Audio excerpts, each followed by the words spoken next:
Friend, स्वागत है आपके अपने चैनल वन टॉपिक डेली में। कैसे हैं गाइस? आई होप अच्छे होंगे, घर पर होंगे, सुरक्षित होंगे। आज हम लोग यहाँ डिस्कस करने वाले हैं हमारे देश के पूर्व राष्ट्रपति प्रणब मुखर्जी के बारे में। उनका जन्म कहाँ हुआ, उनकी शिक्षा कहाँ हुई, उनका करियर कैसा था और वो भारत में किस किस पद पर पदस्थ थे, सारा कुछ हम इस वीडियो में कवर करने वाले हैं। प्रणब मुखर्जी की जीवनी या कहें बायोग्राफी हम लोग यहाँ डिस्कस करने वाले हैं। जैसे कि आपको पता होगा कि 31 अगस्त को प्रणब मुखर्जी का देहांत हो चुका है, तो इससे काफ़ी सारे क्वेश्चन पूछे जाने की संभावनाएं हैं, क्योंकि काफ़ी सारी बुक्स प्रणब मुखर्जी के द्वारा लिखी गई हैं। ये भी हम लोग इस वीडियो में जानने वाले हैं और कई सारे ऐसे फैक्ट हैं जो आपको पता होना चाहिए। तो चलिए गाइस, चलते हैं हमारे वीडियो को तरफ, जो कि है प्रणब मुखर्जी की जीवनी। सबसे पहले जानेंगे गाइस जन्म कहाँ हुआ था इनका। तो प्रणब मुखर्जी का जन्म पश्चिम बंगाल के बीरभूम जिले के किरणहार शहर के निकट स्थित मिराती गांव में के एक ब्राह्मण परिवार में कामदा किंकर मुखर्जी और राजलक्ष्मी मुखर्जी के यहाँ हुआ था। इनके माता पिता का क्या नाम था गाइस? कामदा मुखर्जी और राजलक्ष्मी मुखर्जी था, ध्यान रखिएगा। इनके पिता 1920 में कांग्रेस पार्टी के सक्रिय होने के कारण पश्चिम बंगाल विधान परिषद में 1952 से 1964 तक सदस्य और बीरभूम पश्चिम बंगाल जिला कांग्रेस कमेटी के अध्यक्ष रह चुके हैं। इनके पिता एक सम्मानित स्वतंत्रता सेनानी थे, जिन्होंने ब्रिटिश शासन के खिलाफत के परिणाम स्वरूप 10 वर्षों से अधिक की सजा भी काटी थी। ध्यान रखिएगा गाइस, जो इनके पिता थे वो एक स्वतंत्रता संग्राम सेनानी थे और इनके पिता जो खिलाफत आंदोलन था उसमें भी इन्होंने भाग लिया था, जिसमें इनके पिता को 10 वर्ष की जेल भी काटनी पड़ी थी। ओके, प्रणब मुखर्जी ने बीरभूम के सूरी विद्यासागर कॉलेज से शिक्षा पाई, जो उस समय कलकत्ता विश्वविद्यालय से समृद्ध था। कलकत्ता विश्वविद्यालय से उन्होंने इतिहास और राजनीति विज्ञान में कॉलेज के साथ साथ कानून की डिग्री भी हासिल की।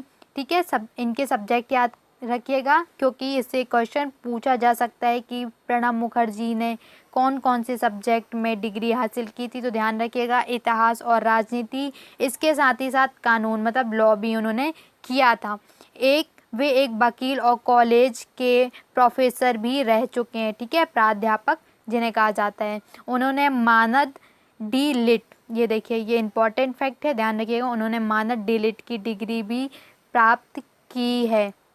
इसके बाद उन्होंने पहले एक कॉलेज में क्या प्रोफेसर रहे, उन्होंने अपना करियर प्रोफेसर के रूप में स्टार्ट किया, फिर एक पत्रकार रहे। ठीक है, अपना करियर शुरू किया। इसके बाद बांग्ला प्रकाशन था जो उसके संस्थान दे से शेर डाक मातृभूमि की पुकार जो एक संस्था थी में भी काम कर चुके हैं। ठीक है, इसके बाद प्रणब मुखर्जी बंगीय साहित्य परिषद के ट्रस्टी भी रह चुके हैं। किसके? बंगीय मुखर्जी बंगी। ठीक है, अखिल भारतीय भारत बंग साहित्य सम्मेलन के अध्यक्ष भी रह चुके हैं। जितने फैक्ट मैं बता रही हूँ गाइस, ध्यान रखिएगा, इनसे ही क्वेश्चन पूछे जा सकते हैं। इसके बाद देख लेते हैं गाइस इनका राजनीतिक करियर तो था।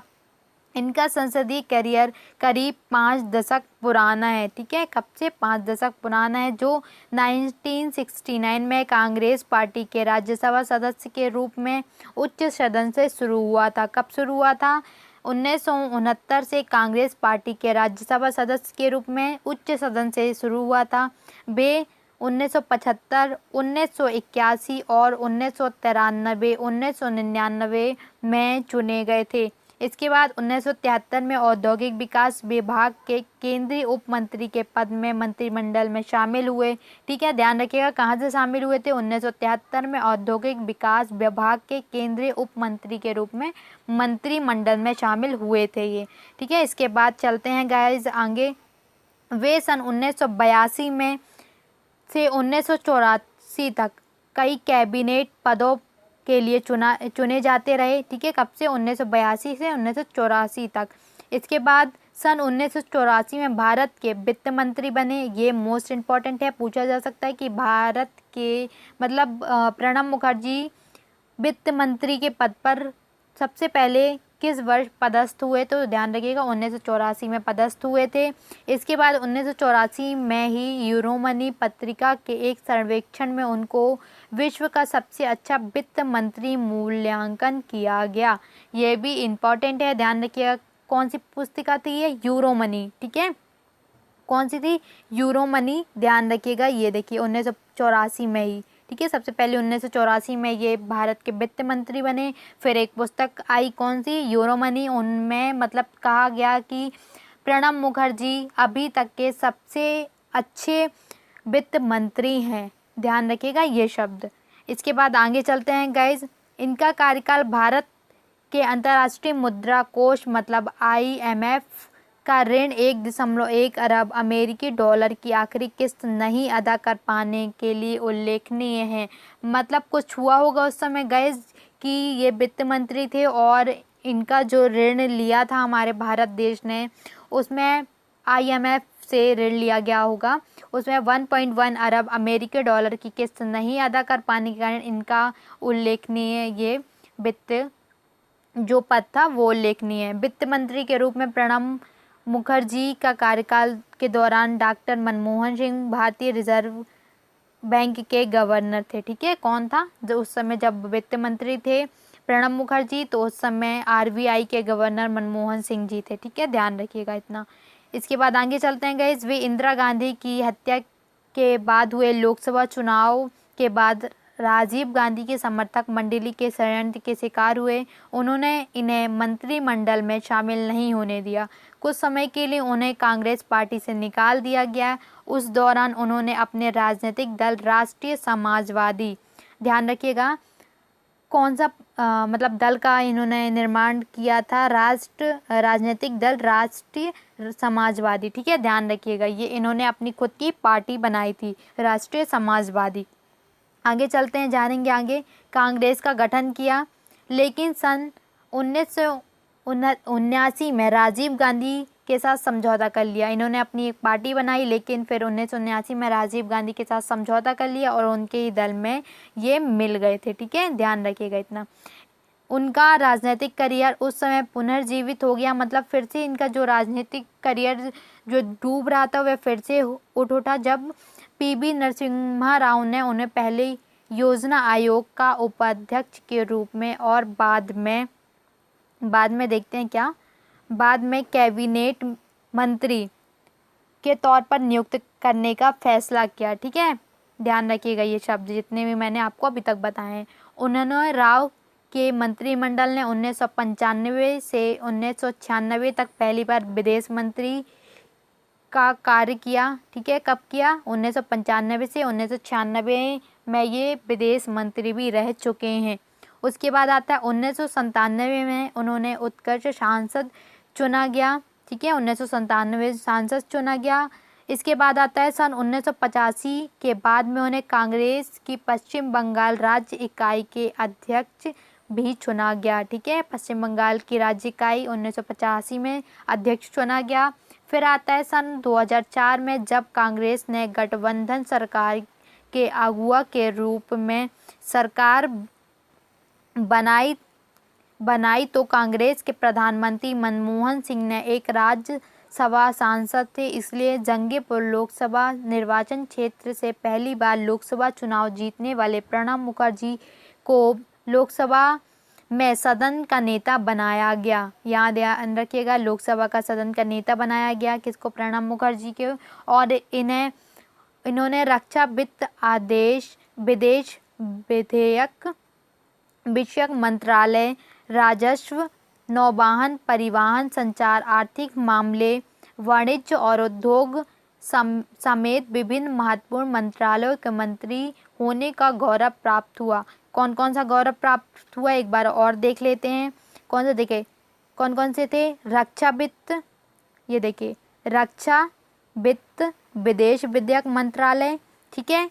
इसके बाद राजस्व, नौवहन, परिवहन, संचार, आर्थिक मामले, वाणिज्य और उद्योग ये सारे जो मामले होते थे उनका इनको मंत्री बनाया गया था। ठीक है, ध्यान रखिएगा। इसके बाद आता है वह कांग्रेस संसदीय दल और कांग्रेस विधायक दल के नेता रह चुके हैं, जिसमें देश के सभी कांग्रेस सांसद और विधायक शामिल होते हैं। ठीक है, इसके अतिरिक्त वे लोकसभा में सदन के नेता, बंगाल प्रदेश कांग्रेस पार्टी के अध्यक्ष, कांग्रेस के नेतृत्व वाली सरकार के प्रधानमंत्री, मनमोहन सिंह की मंत्रिपरिषद में केंद्रीय वित्त मंत्री भी रहे। ये सारे फैक्ट आप याद रखेंगे इनके बारे में। लोकसभा चुनाव से पहले जब प्रधानमंत्री मनमोहन सिंह ने अपनी बाईपास सर्जरी करवाई, प्रणब दा विदेश मंत्रालय में केंद्रीय मंत्री होने के बावजूद राजनीतिक मामलों के कैबिनेट मंत्री के अध्यक्ष और वित्त मंत्री के केंद्रीय मंत्री का अतिरिक्त प्रभार लेकर मंत्रिपरिषद के संचालन में महत्वपूर्ण भूमिका निभा रहे थे। ठीक है, ध्यान रखिएगा। इनकी तबीयत खराब थी, उसके चलते भी यह अपने पद पर रहे और कार्य किया। इसके बाद आगे चलते हैं गाइस। अंतर्राष्ट्रीय भूमिका क्या रही इनकी। 10 अक्टूबर 2008 को मुखर्जी और अमेरिकी विदेश सचिव कोडोलीजा राइस ने धारा 123 समझौते पर हस्ताक्षर किए। ध्यान रखिएगा, ये इंपॉर्टेंट फैक्ट है गाइस। 10 अक्टूबर 2008 को मुखर्जी और अमेरिका विदेश सचिव कोडोलीजा राइस ने धारा 123 समझौते पर हस्ताक्षर किए। अंतर्राष्ट्रीय मुद्रा कोष के विश्व बैंक, एशियाई विकास बैंक और अफ्रीकी विकास बैंक के प्रशासक बोर्ड के सदस्य भी थे। ध्यान रखिएगा किस किस बैंक के सदस्य थे ये। विश्व बैंक, एशियाई विकास बैंक, अफ्रीकी विकास बैंक। ठीक है, और अंतर्राष्ट्रीय मुद्रा कोष। ध्यान रखिएगा ये चारों चीज़ें। आगे चलते हैं गाइस। सन 1984 में उन्होंने IMF और विश्व बैंक से जुड़े ग्रुप 24 के बैठक की अध्यक्षता की थी। 1984 में विश्व बैंक के जुड़े 24 ग्रुप की इन्होंने अध्यक्षता की थी। मई में से और नवंबर 1995 के बीच उन्होंने सार्क मंत्रिपरिषद सम्मेलन की भी अध्यक्षता की थी। अब देखते हैं गाइस राजनीतिक दल में भूमिका क्या थी इनकी। मुखर्जी को सामाजिक नीतियों के क्षेत्र में काफ़ी सम्मान मिला। अन्य प्रचार माध्यमों में उन्हें बेजोड़ स्मरण शक्ति वाला, आंकड़ा प्रेमी और अपना अस्तित्व बरकरार रखने की अचूक इच्छा शक्ति रखने वाले एक राजनेता के रूप में वर्णित किया जाता है। नेक्स्ट देखते हैं। सन 1991 से 1996 तक वे योजना आयोग के उपाध्यक्ष पद पर आसीन रहे। ये भी इम्पोर्टेंट फैक्ट है, ध्यान रखिएगा। कब? 1991 से 1996 के बीच उपाध्यक्ष पद पर आसीन रहे। 2005 के आरंभ में पेटेंट संशोधन बिल पर समझौता के दौरान उनकी प्रतिभा का प्रदर्शन हुआ। कांग्रेस एक IP विधेयक पारित करने के लिए प्रतिबद्ध थी इनके ही कार्य के दौरान, लेकिन संयुक्त प्रगतिशील गठबंधन में शामिल वाम मोर्चा के कुछ घटक दल बौद्धिक संपदा के एकाधिकार के कुछ पहलुओं का परंपरागत रूप से विरोध कर रहे थे। रक्षा मंत्री के रूप में प्रणब मामले में औपचारिक रूप से शामिल नहीं थे, लेकिन बातचीत के कौशल को देखकर उन्हें आमंत्रित किया गया था। ठीक है, इनकी मतलब बात करने की शैली इतनी अच्छी थी कि इनको आमंत्रित किया गया था कि आप आइए और हमारी बातचीत में हिस्सा बनिए। आगे चलते हैं गाइस, जानते हैं आगे इनके बारे में कुछ एक्स्ट्रा फैक्ट। सम्मान और विशिष्टता। न्यूयॉर्क से प्रकाशित पत्रिका यूरोमनी के एक सर्वेक्षण के अनुसार वर्ष 1984 में दुनिया के 5 सर्वोत्तम वित्त मंत्रियों में से एक प्रणब मुखर्जी भी थे, जो मैंने आपको ऑलरेडी बता रखा है। ध्यान रखिएगा 1984 टाइम पीरियड पूछा जा सकता है। सन 1997 में सर्वश्रेष्ठ सांसद का अवार्ड मिला था इनको। कब? 1997 में। वित्त मंत्रालय और अन्य आर्थिक मंत्रालयों में राष्ट्रीय और अंतर्राष्ट्रीय रूप से उनके नेतृत्व का लोहा माना गया। वह लंबे समय के लिए देश के आर्थिक नीतियों को बनाने में महत्वपूर्ण व्यक्ति के रूप में जाने जाते हैं। उनके नेतृत्व में भारत के अंतर्राष्ट्रीय मुद्रा कोष का ऋण 1.1 अरब अमेरिकी डॉलर अंतिम किस्त नहीं लेने का गौरव अर्जित किया। जैसे मैंने आपको अभी बताया गाइस आगे कि ये 1984 में जब वित्त मंत्री थे तो इनके ऊपर 1.1 का अमेरिकी डॉलर का ऋण था। अब उनको यहाँ पास आके इसको माफ़ कर दिया गया। ठीक है, उन्हें प्रथम दर्जे का प्रधानमंत्री माना जाता है, ये भी ध्यान रखिएगा। सन 1980 से 1985 के दौरान प्रधानमंत्री की अनुपस्थिति में उन्होंने केंद्रीय मंत्रिमंडलों की बैठक की अध्यक्षता की। सन 2008 के दौरान सार्वजनिक मामलों में उनके योगदान के लिए भारत के दूसरे सर्वोच्च नागरिक पुरस्कार पद्म विभूषण से भी इन्हें नवाजा गया। कब? 2008 में। ठीक है, प्रणब मुखर्जी को 26 जनवरी 2019 में भारत रत्न से सम्मानित किया गया। वर्ष 2008 में पद्म विभूषण व वर्ष 2019 में भारत रत्न से सम्मानित किया जा चुका है, इनको ध्यान रखिएगा। ओके, ये भारत का मैंने आपको बता दिया।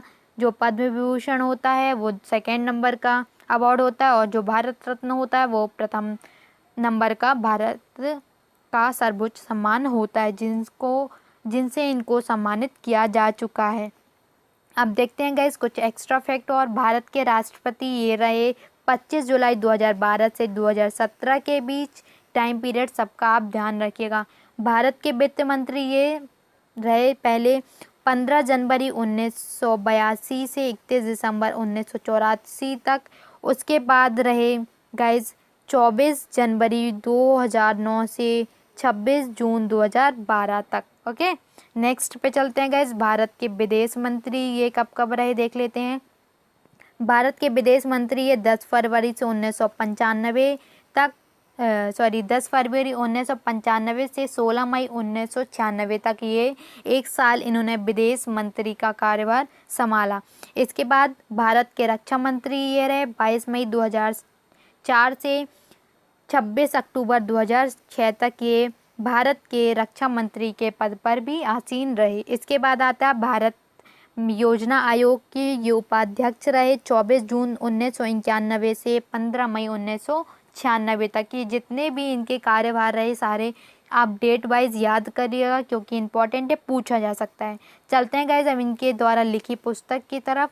इन्होंने 2 से अधिक पुस्तकें लिखी हैं लेकिन इम्पॉर्टेंट यही है गाइज 2 जो मैंने आपको बता रखी है, द ट्यूबुलेट ईयर्स और द कॉलिएशन ईयर्स, दोनों आप बुक याद रखेंगे। इसके बाद जानते हैं गाइज इनकी निर्धन की वजह क्या थी। प्रणब मुखर्जी को 10 अगस्त को दोपहर 12:07 बजे गंभीर स्थिति में अस्पताल में भर्ती कराया गया था। उसी दिन इनके मस्तिष्क जो इनके माइंड था उसमें खून को हटाने के लिए सर्जरी की गई थी। ठीक है, मुखर्जी को बाद में फेफड़े का संक्रमण हो गया था।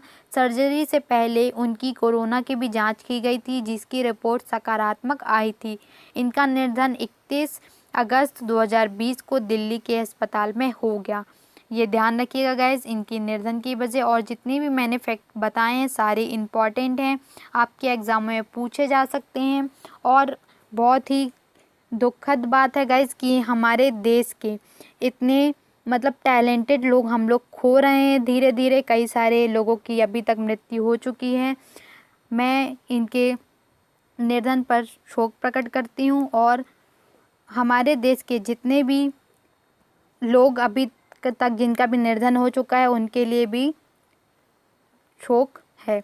गाइस ध्यान रखिएगा जितना भी मैंने आपको इनके बारे में बताया सारा इम्पोर्टेंट है। अगर आपने हमारी प्रीवियस वीडियोस नहीं देखी तो देख लीजिए, काफ़ी कुछ वहाँ से भी जानने को मिलेगा, सीखने को मिलेगा। अगर आप हमारे चैनल पर नए हैं तो प्लीज़ लाइक कीजिए, शेयर कीजिए, सब्सक्राइब कीजिए चैनल को और बेल आइकन भी दबाइए। Thank you guys. अगर आपको वीडियो पसंद आई तो प्लीज़ लाइक कीजिएगा। Thank you for watching this video.